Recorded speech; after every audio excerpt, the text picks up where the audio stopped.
This is the longest government shutdown we've had, and Democrats and Republicans are still at a stalemate. The House is still not back in session. The Senate keeps holding those votes, but still not getting it passed. So, and the president of late have been asking for the Senate to, get rid of the filibuster so they can just make it happen. But there's a lot of politics involved with that. Let's get right back to the chaos at the airports with an expert who's going to help us navigate what we can do. Clint Henderson joining me now from the Points Guy. Clint, thanks so much for joining us tonight. This is a really frustrating period for so many of us who are looking forward to the holidays, expecting family members to come in.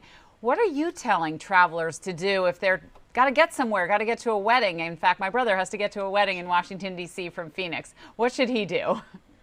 So I think the important thing is to remember that knowledge is power. You really need to be an informed consumer right now. You need to know what's going on both at your departure and arrival airport. You can't just show up at the airport and expect things to be smooth. You should know where your plane is coming from and where your plane is stopping and in between to know if there's things going on at that airport.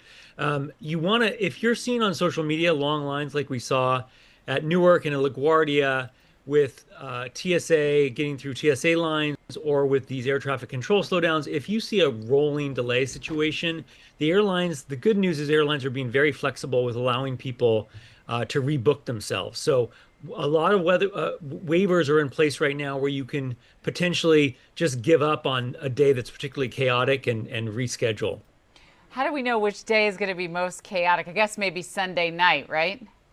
No, you just don't know. Like we saw at Houston, those 5 hour, 6 hour lines for security, that was just a random day over the weekend. So there's really no way to predict it. It depends on who's calling out sick that day, if workers show up, and it's really hard to predict. I do think the good news is that the airlines are working to cancel the flights that have the least people on them. And that some of those regional planes, if you're traveling internationally or you're traveling hub to hub, I'm flying tomorrow from New York to Chicago. That's a hub for American Airlines, so they're going to keep those flights because they're so busy. So that's the good news. So, but I would have a backup plan. In other words, if I was flying home to my dad's ranch in Montana, my flight on Delta to Salt Lake City would be fine, but that regional flight from Salt Lake City to Butte might get canceled. So you really want to have a backup plan. Can you rent a car and drive? Is Right. there another day you can go? You really just need to be informed and have a plan B. I've heard some airlines, Clint, are asking people to maybe even book on a different airline, knowing Frontier, for example, saying, hey, maybe telling their customers you might want to buy a second ticket to go to the same place on a different airline because we can't guarantee we'll be able to take off and get you where you're going. Yeah, it's probably not bad advice. I would also say anytime you book travel, make sure you book it with a credit card that offers travel protections, just to be extra safe. But the good news is the airlines are being really flexible, and I think they're going to work with passengers to get them where they need to go. But yeah, I mean, if I was flying a discount carrier, Spirit, Frontier, I would maybe take that advice and maybe just have a backup flight. Especially if you've got points and miles and you can book a mileage ticket potentially, that might be a way to go. You get those miles back immediately. But the airlines are going to give you your cash back no matter what. If you don't end up taking that flight, you are guaranteed a speedy refund. So you might though keep in mind if things go going really haywire and if the shutdown drags on to Thanksgiving, you might say, I'm not going to go home for Thanksgiving this year, or I'm going to drive. So you raise a really important issue right now, safety. Is it safe to fly with all this chaos going on, especially even from the mouth of the transportation secretary and the president, saying the government shutdown is going to go on, expect delays, expect problems? Is this the safest time to be flying somewhere in the U.S.? I'm not too worried about safety. In fact, Sean Duffy, the transportation secretary, says that one of the reasons they're reducing schedules so much is because they want to make sure things remain safe. I think one of the words we're going to learn to know very well is called flow control.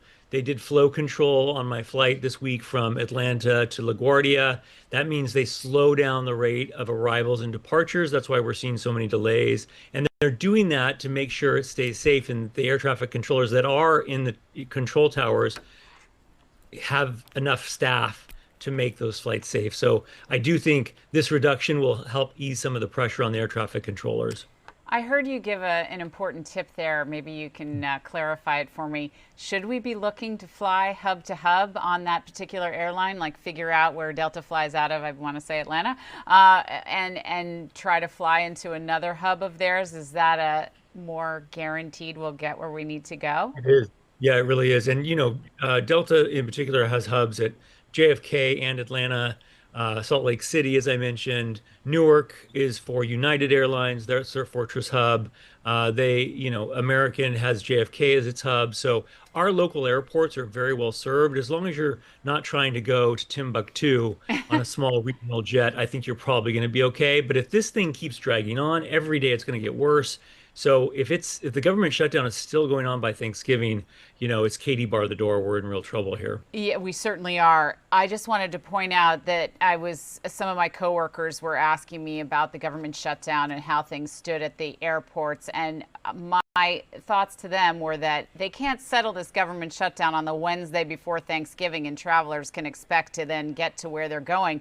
Doesn't it typically take, whenever there's a problem of any kind that delays flights, a couple of days to get back on track across the country? Doesn't everything have sort of a domino ripple effect?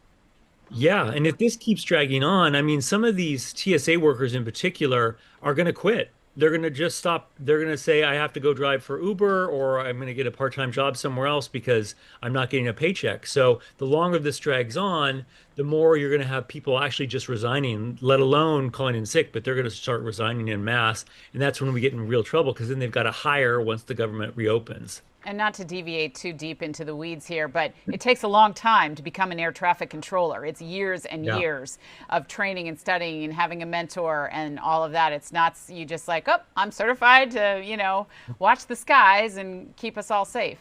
And we were already in a desperate shortage of air traffic controllers. So we're talking about, 40% less air traffic controllers in some regions than they need. So imagine that you're working as an ATC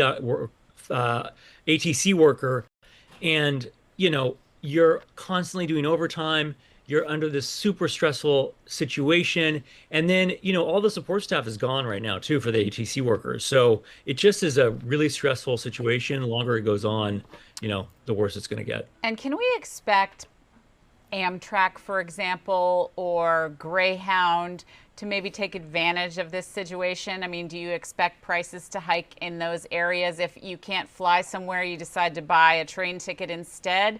And are they going to sell out, or what's your feeling on that? Yeah, I mean, in fact, it might be a good option to do a train. The truth is they're not going to add a lot of additional trains because they just can't support the network with the tracks they have. So we could see some price hikes. So that if you can take a train, Amtrak, Acela from here is really convenient, and I would book sooner rather than later to get the best price. But yeah, that's definitely another option. Well, I've been taking notes on all of your tips, and renting car rentals too. I would assume if you can't get out to Montana, if you can only get almost there, but not quite, still a few more hours to go. You're suggesting maybe even now consider renting a car at some of these smaller airports before they sell out of the rental cars, or a train ticket, as you mentioned, or a bus ticket. Exactly. And remember, with rental cars, you can cancel up to the day of travel. So have it, just banked for yourself, and it's no skin off you if you end up canceling that car rental. Well, Clint, I am so hoping this doesn't happen, that everyone has a happy Thanksgiving and this government shutdown is ended, not just for travelers, but for the air traffic controllers that are forced to go to work and not get paid. It's really something. Are there any other tips we should be wary of over the course of the next couple of days, knowing what we know from the Transportation Secretary himself? Yeah, I would just say make sure you're aware of what's happening. Have the airline app installed on your phone so you can rebook yourself. Have the customer service phone number. And then if your flight is canceled while you're at the airport, you got to run to that gate agent. You got to get on the phone. You should message these airlines on social media. You got to use all the tools in the toolbox to try to get yourself rebooked. Because remember, there's fewer flights, and that means more demand, and that means there's fewer seats. So you're competing against all those people that were on that canceled flight with you. All right, so I'll use the cliche to end our conversation. Pack your patience, because if you do get a flight or you do get to take off, you may be sitting around the terminal for a while, or even circling in the air if they slow things down, right? Flow control, baby. Listen, thank you, Clint. I so appreciate your time this evening, and we will be checking back in with you as this story develops. I appreciate it.